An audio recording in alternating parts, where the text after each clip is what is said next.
జగన్ కు నేరుగా పోలీసులు కౌంటర్ ఇస్తున్నారు. ఎస్పీ రత్నతో పాటు ఎస్ఐ కూడా జగన్ కు గట్టి వార్నింగ్ ఇచ్చారు. మామూలుగా అయితే వాళ్లకు జగన్ కు కౌంటర్ ఇవ్వాల్సిన అవసరం లేదు. కానీ వారిని జగన్ కించపరిచారు. వారు తప్పు చేయకపోయినా నిందించారు. బట్టలూడదీస్తామని హెచ్చరించారు. దాంతో వారు స్పందించారు.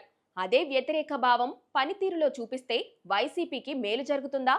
పోలీసులతో వైసీపీ అగ్రనేతలు చేసిన రాజకీయం దెబ్బకు చాలా మంది టీడీపీ నేతలు నష్టపోయారు.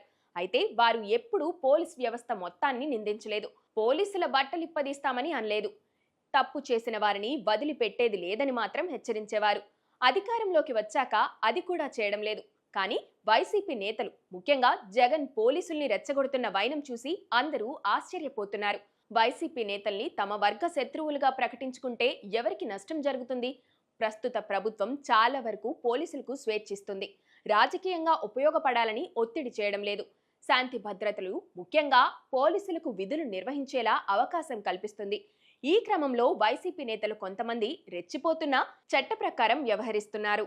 నిజంగా పోలీసులు వారిని కంట్రోల్ చేయాలనుకుంటే పోలీసులు కఠిన చర్యలు తీసుకోవచ్చు.